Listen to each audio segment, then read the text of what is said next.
Welcome back in our programme. ਹਾਂਜੀ doctor ਸਾਹਿਬ ਦੱਸੋ ਸਾਨੂੰ ਵਰਲਡ ਹਿਸਟਰੀ ਦੇ ਹਵਾਲੇ ਨਾਲ 1600 ਦੇ ਵਿੱਚ ਬ੍ਰਿਟਿਸ਼ ਈਸਟ ਇੰਡੀਆ ਕੰਪਨੀ ਜੀ ਇਹਨੂੰ ਚਾਰਟਰ ਕੀਤਾ ਗਿਆ। ਇਹੀ ਈਸਟ ਇੰਡੀਆ ਕੰਪਨੀ ਹੈ ਜਿਹਨੇ ਹਿੰਦੁਸਤਾਨ ਫਤਿਹ ਕੀਤਾ।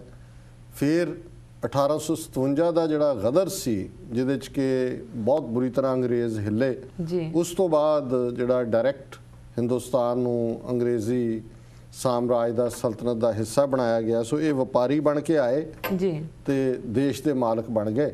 ਔਰ ਇਹਦੇ ਬਾਰੇ ਹੀ ਉਹ ਜਿਵੇਂ ਪੰਜਾਬੀ ਦਾ ਅਖਾਣ ਹੈ ਕਿ ਵੀ ਅੱਗ ਲੈਣ ਆਈ ਤੇ ਘਰ ਦੀ ਮਾਲਕਣ ਬਣ ਗਈ ਜੀ। ਸੋ ਆਏ ਤਾਂ ਇਹਨਾਂ ਨੇ ਪਹਿਲਾਂ ਕਦੇ ਮੁਗਲਾਂ ਤੋਂ ਥੋੜੇ ਬਹੁਤ ਰਾਈਟ ਲਏ ਕਿ ਜੀ ਸਾਨੂੰ ਵਪਾਰ ਦਾ ਹੱਕ ਬੰਬਈ ਲੈਵਲ ਤੇ ਦਿੱਤਾ ਜਾਏ, ਗੁਜਰਾਤ ਦੇ ਖੂੰਜੇ 'ਚ ਆਏ।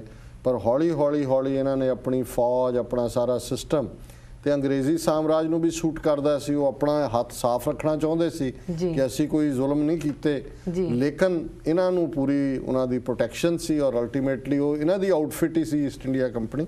ਸੋ 1600 ਦੇ ਵਿੱਚ ਇਹ ਬ੍ਰਿਟਿਸ਼ ਈਸਟ ਇੰਡੀਆ ਕੰਪਨੀ ਹੋਣ 'ਚ ਆਈ ਸੀ।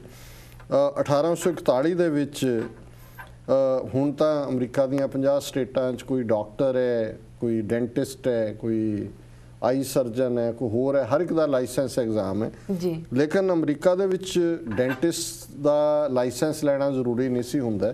1841 'ਚ ਐਲਾਬਾਮਾ ਜਿਹੜੀ ਸਟੇਟ ਹੈ ਅਮਰੀਕਾ ਦੀ, ਉਹ ਪਹਿਲੀ ਸਟੇਟ ਬਣੀ ਜਿਹਨੇ ਕਿ ਇਹ ਲਾਜ਼ਮੀ ਬਣਾਇਆ ਕਿ ਹਰ ਡੈਂਟਿਸਟਰੀ ਦੀ ਪ੍ਰੈਕਟਿਸ ਜਿਹੜੀ ਹੈ ਉਹਦੇ ਲਈ ਲਾਇਸੈਂਸ ਲੈਣਾ ਜ਼ਰੂਰੀ ਹੋਏਗਾ ਜੀ। 1945 ਦੇ ਵਿੱਚ ਅੱਜ ਯੂਨਾਈਟਿਡ ਨੇਸ਼ਨਸ ਦੇ 193 ਦੇ ਕਰੀਬ ਦੇਸ਼ ਨੇ ਜੀ। ਇਸ ਤੋਂ ਪਹਿਲਾਂ ਯੂਨਾਈਟਿਡ ਨੇਸ਼ਨਸ ਬਣਨ ਤੋਂ ਪਹਿਲਾਂ ਲੀਗ ਆਫ ਨੇਸ਼ਨਸ ਸੀ। ਲੇਕਿਨ 1945 ਦੇ ਵਿੱਚ ਇੱਕ ਚਾਰਟਰ ਜਿਹੜਾ ਕਿ UNO, ਪਹਿਲਾਂ ਇਹਦਾ ਨਾਮ ਯੂਨਾਈਟਿਡ ਨੇਸ਼ਨਸ ਆਰਗੇਨਾਈਜੇਸ਼ਨ ਸੀ, ਹੁਣ ਉਹ ਨਹੀਂ ਕਹਿੰਦੇ, ਹੁਣ ਕੱਲਾ ਯੂਨਾਈਟਿਡ ਨੇਸ਼ਨਸ ਕਹਿੰਦੇ ਨੇ। ਸੋ 1945 ਦੇ ਵਿੱਚ ਇਹ ਚਾਰਟਰ ਕੰਪਲੀਟ ਹੋਇਆ। 1991 ਦੇ ਵਿੱਚ 31 ਮਈ 1991 ਦਾ ਦਿਨ ਹੈ ਜਿੱਦਣ USSR ਦੁਨੀਆ ਦੇ ਨਕਸ਼ੇ ਤੋਂ ਗਾਇਬ ਹੋ ਗਿਆ। ਉਹ ਲਾਸਟ ਡੇ ਸੀ ਉਹਨਾਂ ਦਾ। 15 ਦੇਸ਼ਾਂ ਦੇ ਵਿੱਚ ਉਹ ਮੁਲਕ ਟੁੱਟਿਆ ਹੈ। ਉਹੀ ਸੋਵੀਅਤ ਯੂਨੀਅਨ ਹੈ ਜਿਹਦੀ ਖੁਫੀਆ ਏਜੰਸੀ KGB ਨੇ ਹਿੰਦੁਸਤਾਨ ਦੀ ਖੁਫੀਆ ਏਜੰਸੀ ਰਾ 3rd ਏਜੰਸੀ ਨਾਲ ਮਿਲ ਕੇ ਸਿੱਖਾਂ ਦੇ ਉੱਤੇ ਧਾਵਾ ਬੋਲਣ ਦਾ, ਜੂਨ 84 ਦਾ ਘੱਲੂਘਾਰਾ, ਇਕੱਲੀ ਇੰਦਰਾ ਗਾਂਧੀ ਜਾਂ ਰਾ ਜਾਂ 3rd ਏਜੰਸੀ ਦੀ ਕਾਰਡ ਨਹੀਂ ਸੀ। ਇਹ KGB ਇਹਦਾ ਜਿਹੜੀ ਹੈ ਮੇਨ ਪਲੈਨਰ ਸੀ। ਔਰ ਹਮਲੇ ਤੋਂ ਫੌਰਨ ਬਾਅਦ ਸਭ ਤੋਂ ਪਹਿਲੀ ਵਧਾਈ ਉਹਨਾਂ ਦਾ ਕਮਿਊਨਿਸਟਾਂ ਦਾ ਜਿਹੜਾ ਅਫੀਸ਼ੀਅਲ ਨਿਊਜ਼ ਲੈਟਰ ਸੀ ਪ੍ਰਵਦਾ ਮਾਸਕੋ ਤੋਂ ਛਪਦਾ, ਉਹਦੇ 'ਚ ਇੰਦਰਾ ਗਾਂਧੀ ਨੂੰ ਵਧਾਈ ਦਿੱਤੀ ਗਈ ਸੀ। ਸੋ ਅਸੀਂ ਸਮਝਦੇ ਹਾਂ ਵੀ ਦਰਬਾਰ ਸਾਹਿਬ ਤੇ ਹਮਲਾ ਕਰਨ ਵਾਲਾ ਇੱਕ ਸਾਮਰਾਜ ਤਾਂ 1991 'ਚ ਸਫਾਏ ਹਸਤੀ ਤੋਂ ਗਾਇਬ ਹੋ ਗਿਆ, ਨੇਸ਼ਨ ਹੀ ਗਾਇਬ ਹੋ ਗਿਆ। ਤੇ ਜਿਹੜੇ ਕਰਨ ਵਾਲੇ ਨੇ ਹਿੰਦੁਸਤਾਨ ਵਾਲੇ, ਇੰਡੀਆ ਵਾਲੇ, ਇਹਨਾਂ ਦਾ ਵੇੜਾ ਹੁਣ ਨੇੜੇ ਤੇੜੇ ਹੀ ਹੈ। ਇਹਨਾਂ ਨੇ ਵੀ ਸਫਾਏ ਹਸਤੀ ਤੋਂ ਮਿਟਣੇ। ਜਿਵੇਂ ਉਹਨਾਂ ਦੇ 15 ਟੁਕੜੇ ਹੋਏ ਨੇ, ਇਹਨਾਂ ਦੇ 15 ਨਾ ਸਹੀ 10-12 ਜ਼ਰੂਰ ਹੋਣਗੇ। ਔਰ ਹਰਮੰਦਰ ਸਾਹਿਬ ਤੇ ਹਮਲੇ ਵਾਲੇ ਜਿਹੜੇ ਨੇ, ਜਿਨ ਕੀ ਚੀਰੀ ਦਰਗਾਹ ਪਾਰਟੀ ਤਿਨਾ ਮਰਨਾ ਪਾਈ, ਇਹਨਾਂ ਨੇ ਆਪਣੀ ਚਿੱਠੀ ਦਰਗਾਹ ਦੇ ਵਿੱਚ ਪੜਵਾ ਲਈ ਹੈ। ਸੋ ਇਹ 31 ਮਈ 1991 ਲਾਸਟ ਦਿਨ ਸੀ USSR ਦਾ। ਉਸ ਤੋਂ ਬਾਅਦ ਇਸ ਨਾਂ ਦਾ ਕੋਈ ਦੇਸ਼ ਦੁਨੀਆ ਦੇ ਨਕਸ਼ੇ ਤੇ ਨਹੀਂ ਰਿਹਾ। ਡਾਕਟਰ ਸਾਹਿਬ ਤੁਹਾਡਾ ਬਹੁਤ ਬਹੁਤ ਸ਼ੁਕਰੀਆ, ਤੁਸੀਂ ਸਾਡੇ ਦਰਸ਼ਕਾਂ ਨੂੰ ਅੱਜ ਦੇ ਦਿਨ ਦੀ ਅਹਿਮੀਅਤ ਦੱਸੀ।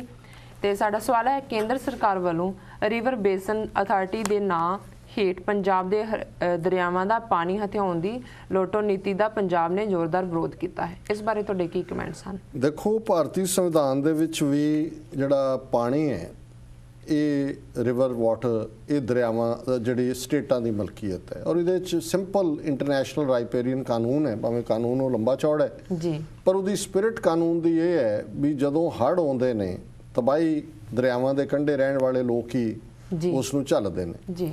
ਇਸ ਲਈ ਉਹਨਾਂ ਪਾਣੀਆਂ ਦੇ ਉੱਤੇ ਉਹਨਾਂ ਦਾ ਹੱਕ ਹੈ। ਔਰ ਇੰਡੀਅਨ ਕਨਸਟੀਟਿਊਸ਼ਨ ਦੇ ਵਿੱਚ ਵੀ, ਭਾਰਤੀ ਸੰਵਿਧਾਨ ਦੇ ਵਿੱਚ ਵੀ ਦਰਿਆਵਾਂ ਨੂੰ ਜਿਹੜਾ ਸਟੇਟਾਂ ਦੀ ਮਲਕੀਅਤ ਮੰਨਿਆ ਗਿਆ ਇਹ ਇਹਨਾਂ ਦਾ, ਕਿਉਂਕਿ ਪੰਜਾਬ, ਸਤਲੁਜ, ਰਾਵੀ, ਬਿਆਸ ਸਾਡੇ 3 ਦਰਿਆ ਸਾਡੀ ਧਰਤੀ ਨੂੰ ਜ਼ਰਖੇਜ਼ ਬਣਾਉਂਦੇ ਨੇ। ਪਰ ਸਭ ਤੋਂ ਪਹਿਲੀ ਬੇਈਮਾਨੀ 1950 ਦੇ ਵਿੱਚ ਕੈਰੋਂ ਨੂੰ ਅੱਗੇ ਲਾ ਕੇ ਇਹਨਾਂ ਨੇ ਕੀਤੀ ਕਿ ਰਾਜਸਥਾਨ, ਜਿਹਦਾ ਕੋਈ ਲਾਗਾ ਦੇਗਾ ਨਹੀਂ ਪੰਜਾਬ ਦੇ ਦਰਿਆਵਾਂ ਨਾਲ, ਸਤਲੁਜ, ਬਿਆਸ, ਰਾਵੀ ਕੋਈ ਟੱਚ ਵੀ ਨਹੀਂ ਕਰਦੇ ਕਿਸੇ ਰਾਜਸਥਾਨ ਦੀ, ਲੇਕਿਨ ਅੱਧਿਓਂ ਜ਼ਿਆਦਾ ਪਾਣੀ ਜਿਹੜਾ ਉਹ ਦੇਣ ਦਾ ਸਮਝੌਤਾ 1950 'ਚ ਕੈਰੋਂ ਨੇ ਕੀਤਾ। ਜਦੋਂ ਪੰਜਾਬੀ ਸੂਬਾ ਬਣਾਇਆ ਗਿਆ, ਹਿੰਦੁਸਤਾਨੀ ਕਨਸਟੀਟਿਊਸ਼ਨ ਨੂੰ ਵੀ ਛਿੱਕੇ ਤੇ ਟੰਗ ਦਿੱਤਾ ਉਹਨਾਂ ਨੇ। ਪੰਜਾਬ ਰੀਆਰਗੇਨਾਈਜੇਸ਼ਨ ਐਕਟ ਦੇ ਵਿੱਚ ਜਿਹੜਾ ਹੈ ਆਰਟੀਕਲ 78 79 80 ਉਹ ਲਿਆਂਦੇ ਗਏ, ਜਿਹਦੇ ਥੱਲੇ ਇੱਕ ਭਾਖੜਾ ਬਿਆਸ ਮੈਨੇਜਮੈਂਟ ਬੋਰਡ ਬਣਾ ਕੇ ਸੈਂਟਰ ਗਵਰਨਮੈਂਟ ਨੇ ਪਾਣੀਆਂ ਦਾ ਕੰਟਰੋਲ ਆਪਣੇ ਹੱਥ 'ਚ ਲੈ ਲਿਆ। ਔਰ ਅੱਜ ਹਕੀਕਤ ਇਹ ਹੈ ਕਿ ਜੇ ਪੰਜਾਬ ਦੇ 3 ਦਰਿਆਵਾਂ 'ਚ 16.5 ਮਿਲੀਅਨ ਏਕੜ ਫੀਟ ਪਾਣੀ ਹੁੰਦਾ ਤੇ 8.5 ਮਿਲੀਅਨ ਏਕੜ ਫੁੱਟ ਰਾਜਸਥਾਨ ਲੈ ਜਾਂਦੇ ਜੀ, 4 ਮਿਲੀਅਨ 3.5 ਮਿਲੀਅਨ ਏਕੜ ਫੁੱਟ ਪਾਣੀ ਹਰਿਆਣਾ ਲੈ ਜਾਂਦਾ, ਜਦੋਂ ਕਿ ਹਰਿਆਣਾ ਜਮਨਾ ਦਾ ਪਾਣੀ ਆਪਣੇ ਕੋਲ ਹੀ ਰੱਖਦਾ ਜੀ। ਤੇ ਜਿਹੜਾ ਰਹਿੰਦਾ ਖਹਿੰਦਾ ਪਾਣੀ ਹੈ, ਪਹਿਲਾਂ ਇਹਨਾਂ ਦੀ ਲਾਈਨ ਸੀ ਸਤਲੁਜ ਯਮਨਾ ਲਿੰਕ ਨਹਿਰ ਬਣਾ ਦਿਓ, ਉਹ ਜੁਝਾਰੂਆਂ ਨੇ ਆਪਣੀ ਕੁਰਬਾਨੀ ਨਾਲ ਰੁਕਵਾ ਦਿੱਤੀ। ਜੀ ਜੀ। ਫਿਰ ਇਹਨਾਂ ਨੇ ਹਾਂਸੀ ਬਟਾਣਾ ਨਹਿਰ ਐਨ ਪੰਜਾਬ ਦੇ ਕੋਲ ਤੱਕ ਲਿਆਂਦੀ ਹੋਈ ਹੈ ਹਰਿਆਣੇ ਵਾਲਿਆਂ ਨੇ ਕਿ ਮੇਨ ਲਾਈਨ ਦੇ ਨਾਲ ਉਹਨੂੰ ਜੋੜ ਦਿੱਤਾ ਜਾਏ। ਉਹ ਵੀ ਗੱਲ ਅਜੇ ਕਿਉਂਕਿ ਸੁਪਰੀਮ ਕੋਰਟ 'ਚ ਹੈ, ਉਹਦੇ 'ਚ ਵੀ ਸ਼ਾਇਦ ਸ਼ਰਾਰਤ ਹੋਏਗੀ। ਪਰ ਹੁਣ ਇਹਨਾਂ ਨੇ ਉਸ ਪਾਣੀ ਨੂੰ ਲੁੱਟਣ ਲਈ ਇਹ ਲਾਅ ਬਣਾਉਣਾ ਚਾਹੁੰਦੇ ਨੇ, ਕਨਸਟੀਟਿਊਸ਼ਨ ਦੇ ਰਾਈਟ ਨੂੰ ਵੀ ਓਵਰਰਾਈਡ ਕਰਨਾ ਚਾਹੁੰਦੇ ਨੇ। ਉਹਨਾਂ ਨੇ ਇੱਕ national forum of water resources ਬਣਾ ਦਿੱਤਾ ਹੈ, ਉਹਦੀ ਇੱਕ ਮਿਨਿਸਟਰੀ ਬਣਾਈ ਹੋਈ ਹੈ, ਇੰਟੀਗ੍ਰੇਟਿਡ ਡਿਵੈਲਪਮੈਂਟ ਰਿਵਰ ਬੇਸਨ। ਉਹਨਾਂ ਨੇ ਕਿਹਾ ਜੀ ਇਹ ਛੱਡ ਦਿਓ ਕਿ ਦਰਿਆ ਕਿੱਥੋਂ ਗੁਜ਼ਰਦੇ ਨੇ, ਰਿਵਰ ਬੇਸਨ ਜਿਹੜੇ ਨੇ ਉਹਨਾਂ ਦੇ ਉੱਤੇ ਜਿਹੜਾ ਅਸੀਂ ਦੇਖੀਏ ਵੀ ਡਿਵੀਜ਼ਨ ਪਾਣੀ ਦੀ ਕਿਵੇਂ ਕਰਨੀ ਹੈ।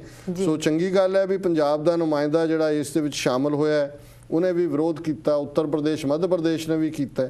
ਪਰ ਜਿਸ ਬੇਈਮਾਨੀ ਦੇ ਨਾਲ ਇਹ ਤੁਰੇ ਹੋਏ ਨੇ, ਇਹ ਅਟਲ ਬਿਹਾਰੀ ਵਾਜਪਾਈ ਦੀ ਸਰਕਾਰ ਵੇਲੇ ਇਹਨਾਂ ਦੀ ਪਹਿਲੀ ਪਲਾਨ ਸੀ ਇੰਟਰਲਿੰਕਿੰਗ ਆਫ ਰਿਵਰਸ, ਕਿ ਸਤਲੁਜ ਨੂੰ ਬਿਆਸ ਨਾਲ, ਬਿਆਸ ਨੂੰ ਰਾਵੀ ਨਾਲ, ਉਧਰੋਂ ਜਮਨਾ ਨਾਲ। ਮਤਲਬ ਇਹ ਹੈ ਵੀ ਹੋਰ ਤੱਕ ਕੋਈ ਦਰਿਆ ਇਫੈਕਟ ਨਹੀਂ ਹੁੰਦੇ। ਕਰਨਾਟਕਾ ਤਮਿਲਨਾਡੂ ਦਾ ਮਾੜਾ ਮੋਟਾ ਹੈਗਾ, ਉਹ ਕੋਈ ਅਵਾਰਡ ਵੂਡ ਉਹਨਾਂ ਨੇ ਦੇ ਦਿੱਤਾ।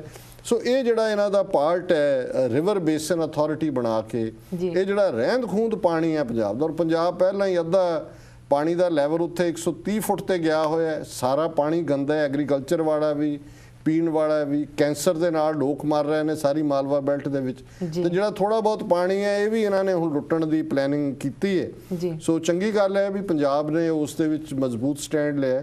ਪਰ ਮੈਨੂੰ ਇਹ ਲੱਗਦਾ ਹੈ ਵੀ ਆਉਣ ਵਾਲੇ ਪੀਰੀਅਡ 'ਚ ਇਹਨਾਂ ਨੇ ਆਨੇ ਬਹਾਨੇ ਕੋਈ ਵੀ ਪਾਰਟੀਆਂ ਹੋਣ ਸੈਂਟਰ ਦੇ ਵਿੱਚ, ਇਹਨਾਂ ਨੇ ਕਨਸਟੀਟਿਊਸ਼ਨ ਨੂੰ ਵੀ ਬਦਲ ਦੇਣਾ ਔਰ ਪਾਣੀ ਜਿਹੜਾ ਥੋੜਾ ਬਹੁਤ ਰਹਿੰਦਾ ਇਹ ਵੀ ਖੋਹ ਕੇ ਲੈ ਜਾਣਾ। ਜੀ ਡਾਕਟਰ ਸਾਹਿਬ, ਸਾਡਾ ਅਗਲਾ ਸਵਾਲ ਹੈ, ਆਕਸਫੋਰਡ ਯੂਨੀਵਰਸਿਟੀ ਵਿੱਚ ਇੰਦਰਾ ਗਾਂਧੀ ਦੇ ਨਾਂ ਤੇ ਇੱਕ ਸਟੱਡੀ ਸੈਂਟਰ ਬਣਾਇਆ ਗਿਆ ਹੈ। ਹਾਂਜੀ ਡਾਕਟਰ ਸਾਹਿਬ, ਤੁਹਾਡੇ ਕੀ ਕਮੈਂਟਸ? ਦੇਖੋ, ਇਹ ਸਟੋਰੀ ਵੀ ਸ਼ਿਆਮ ਭਾਟੀਏ ਦੀ ਹੈ, ਜਿਹਦਾ ਮੈਂ ਜ਼ਿਕਰ ਕਰਕੇ ਹਟਿਆ। ਮੈਂ ਬਿਲਕੁਲ ਕਰੈਕਟ ਤਾਂ ਨਹੀਂ ਹੈ ਵੀ ਇਹ ਸ਼ਿਆਮ ਭਾਟੀਆ ਪ੍ਰੇਮ ਭਾਟੀਏ ਦਾ ਮੁੰਡਾ ਹੈ, ਜਿਹੜਾ ਸਭ ਤੋਂ ਵੱਡਾ ਫਿਰਕੂ ਸੀ, ਟ੍ਰਿਬਿਊਨ ਦਾ ਐਡੀਟਰ, ਪ੍ਰੈਸ ਕਾਉਂਸਲ 'ਚ ਰਹਿ ਕੇ ਇਹਨੇ ਨੁਕਸਾਨ ਕੀਤਾ। ਪਰ ਉਹਦੀ ਸਟੋਰੀ ਔਰ ਲਿਖਿਆ ਵੀ ਇਹ ਹੈ ਵੀ ਸਪੈਸ਼ਲ ਟੂ ਦਾ ਟ੍ਰਿਬਿਊਨ।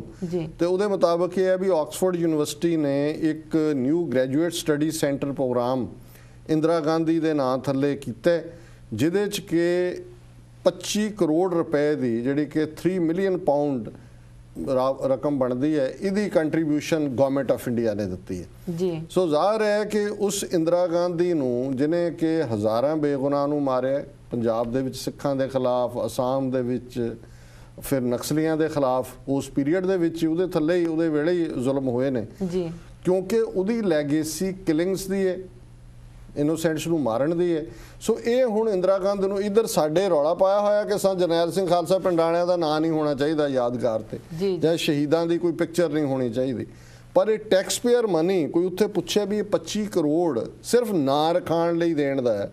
ਇਹ ਇਹਨਾਂ ਨੂੰ ਪਤਾ ਹੈ ਵੀ ਅਲਟੀਮੇਟਲੀ ਇਹ ਡਾਇਨੈਸਟੀ ਰਾਹੁਲ ਗਾਂਧੀ ਨੂੰ ਤਿਆਰ ਕੀਤਾ ਹੋਇਆ। ਹੁਣ ਪਿੱਛੇ ਜੇ ਇਹਨਾਂ ਨੇ ਫੈਸਲਾ ਕੀਤਾ ਮਨਮੋਹਨ ਸਿੰਘ ਕੈਬਨਿਟ ਨੇ ਕਿ ਜਿੱਥੇ ਪ੍ਰਾਈਮ ਮਿਨਿਸਟਰਸ ਦਾ ਸੰਸਕਾਰ ਹੋਇਆ, ਨਹਿਰੂ ਦਾ ਹੋਇਆ, ਇੰਦਰਾ ਦਾ ਹੋਇਆ, ਰਾਜੀਵ ਦਾ ਹੋਇਆ, ਉੱਥੇ ਹੁਣ ਹੋਰ ਕੋਈ ਨਹੀਂ ਹੋਏਗਾ। ਇੱਕ ਹੋਰ ਥਾਂ ਬਣਾ ਰਹੇ ਨੇ ਕਿ ਜੀ ਫਿਊਚਰ ਉੱਥੇ ਬੜੀ ਕੰਜੈਸ਼ਨ ਹੋ ਗਈ ਹੈ ਤੇ ਫਿਊਚਰ ਦੇ ਸਾਰਿਆਂ ਦਾ ਇੱਕ ਹੋਰ ਥਾਂ ਤੇ ਹੋਏਗਾ।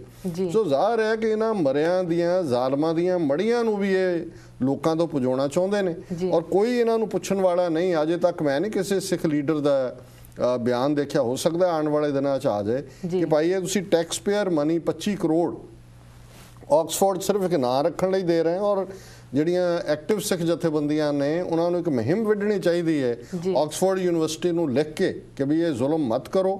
ਤੁਹਾਡਾ ਦੁਨੀਆ ਦੇ ਵਿੱਚ, ਤੁਸੀਂ ਪੁਰਾਣੀਆਂ ਯੂਨੀਵਰਸਿਟੀਆਂ 'ਚੋਂ ਗਿਆਨ ਦਾ ਕੇਂਦਰ ਹੋ, ਤੁਸੀਂ ਇੱਕ ਕਾਤਲ ਦੇ ਨਾਂ ਤੇ, ਜੇ ਅੱਜ ਦੁਨੀਆ 'ਚ ਕਿਤੇ ਹਿਟਲਰ ਦੇ ਨਾਂ ਤੇ ਕੋਈ ਚੇਅਰ ਦਾ ਨਾਂ ਰੱਖੇ ਜਾਂ ਯੂਨੀਵਰਸਿਟੀ ਦਾ ਨਾਂ ਰੱਖੇ, ਫਿਰ ਯਹੂਦੀ ਦੱਸਣਗੇ ਇਹਨਾਂ ਨੂੰ ਕਿ ਬਈ ਹਿਟਲਰ ਦੇ ਨਾਂ ਦੇ ਉੱਤੇ ਤੁਸੀਂ ਕਿਵੇਂ ਕਿਸੇ ਯਾਦ। ਹਿੰਦੁਸਤਾਨ 'ਚ ਕੀ ਕਰਦੇ ਨੇ ਉਹਨਾਂ ਦਾ ਕੰਟਰੋਲ ਹੈ, ਪਰ ਇੰਟਰਨੈਸ਼ਨਲੀ ਕੋਈ ਵੀ ਇਸ ਕਿਸਮ ਦੀ ਗੱਲ, ਇਸ ਦਾ ਜ਼ੋਰਦਾਰ ਵਿਰੋਧ ਹੋਣਾ ਚਾਹੀਦਾ ਹੈ। ਔਰ ਇਹ ਕਿਉਂਕਿ ਖਬਰ ਇੱਕ ਅੱਧਾ ਦਿਨ ਪੁਰਾਣੀ ਹੈ, ਸੋ ਮੇਰਾ ਖਿਆਲ ਹੈ ਵੀ ਆਉਣ ਵਾਲੇ ਦਿਨਾਂ 'ਚ ਸਿੱਖ ਜਥੇਬੰਦੀਆਂ ਨੂੰ ਇਸ ਦੇ ਉੱਤੇ ਪੂਰੀ ਸਿਗਨੇਚਰ ਕੈਂਪੇਨ, ਲੈਟਰ ਕੈਂਪੇਨ ਔਰ ਆਕਸਫੋਰਡ ਦਾ ਨਕਸ਼ਦਮ ਕਰਨਾ ਚਾਹੀਦਾ ਹੈ ਕਿ ਇਸ ਕਾਤਲ ਔਰਤ ਦੇ ਨਾਂ ਦੇ ਉੱਤੇ ਕੋਈ ਵੀ ਜਿਹੜਾ ਇਸ ਕਿਸਮ ਦਾ ਕਿਸੇ ਚੇਅਰ ਨੂੰ ਜਾਂ ਕਿਸੇ ਗ੍ਰੈਜੂਏਟ ਸਟੱਡੀ ਪ੍ਰੋਗਰਾਮ ਨੂੰ ਨਾਮ ਦੇਣਾ ਜਿਹੜਾ ਇਹ ਆਕਸਫੋਰਡ ਦੇ ਨਾਂ ਨੂੰ ਕਲੰਕਿਤ ਕਰਨਾ। ਜੀ ਡਾਕਟਰ ਸਾਹਿਬ, ਯੂਨਾਈਟਿਡ ਨੇਸ਼ਨਸ ਦੀ ਜਨੇਵਾ ਵਿੱਚ ਹੋਈ ਮੀਟਿੰਗ ਵਿੱਚ ਫੈਸਲਾ ਕੀਤਾ ਗਿਆ ਹੈ ਰੋਬਰਟ ਜਾਨੀ ਕਿ ਮਸ਼ੀਨੀ ਮਨੁੱਖ ਦਾ ਕਿਸੇ ਕਾਤਲਾਨਾ ਹਮਲੇ ਲਈ ਇਸਤੇਮਾਲ ਨਹੀਂ ਕੀਤਾ ਜਾਵੇਗਾ। ਡਾਕਟਰ ਸਾਹਿਬ, ਇਹ ਕੁਐਸਚਨ ਆਨਸਰ ਲੈਣ ਤੋਂ ਪਹਿਲਾਂ ਮੈਂ ਬ੍ਰੇਕ ਤੇ ਜਾਣਾ ਚਾਹੁੰਦੀ ਹਾਂ। ਜੀ ਵੀਰ, ਤੁਸੀਂ ਸਾਡੇ ਨਾਲ ਇਸ ਤਰ੍ਹਾਂ ਹੀ ਜੁੜੇ ਰਹੋ। ਮਿਲਦੇ ਹਾਂ ਇੱਕ ਛੋਟੇ ਬ੍ਰੇਕ ਤੋਂ ਬਾਅਦ।